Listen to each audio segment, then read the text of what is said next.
युधिष्ठिर महाराज को पितामह भीष्म ने द्विविध धर्म सिखाया, दान धर्म सिखाया। दान धर्म में सिखाया कि दान उसी को देना चाहिए जो पात्र हो, सुपात्र को देना चाहिए दान। यदि आप कुपात्र को देते हैं तो आपका दान व्यर्थ चला जाएगा। जैसे समुद्रेषु वृथा वृष्टि, जैसे समुद्र में पानी बरसे तो व्यर्थ है। तृप्तस्य वृथा भोजनम, जैसे कोई तृप्त व्यक्ति है, किसी को भूख नहीं लगी है, आप उसको भोजन करा रहे हैं तो आपका भोजन कराना व्यर्थ है। उसी प्रकार से सुपात्रे दिए ते दानम सफलम पांडुनंदन, महाभारत। सुपात्र को दिया हुआ दान सफल माना जाता है। देखो, संत महात्माओं की निंदा नहीं करना चाहिए, परंतु अयोध्या नगरी के बहुत सारे मंदिर हैं। ये हमने बचपन में सुना भी था, देखा भी था, और आज भी है कि वहां पर कुछ संत महंत ऐसे भी हैं कि जिनका बात व्यवहार बिल्कुल निश्चय ही बहुत अच्छा नहीं है।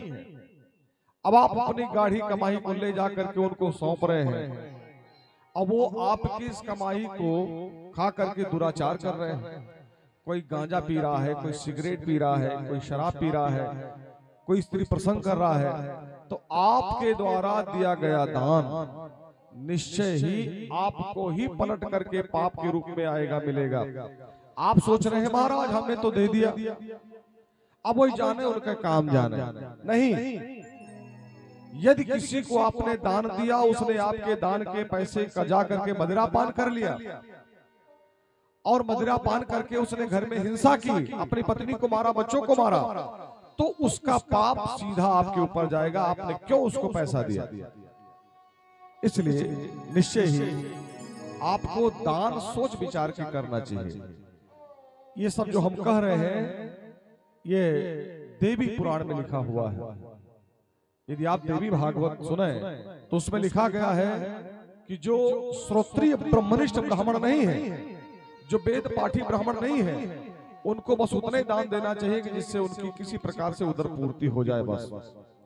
और जो श्रोत्रिय ब्रह्मनिष्ठ ब्राह्मण है उनको निश्चय ही पूरी तरह से तृप्त करना चाहिए। ये है दान धर्म।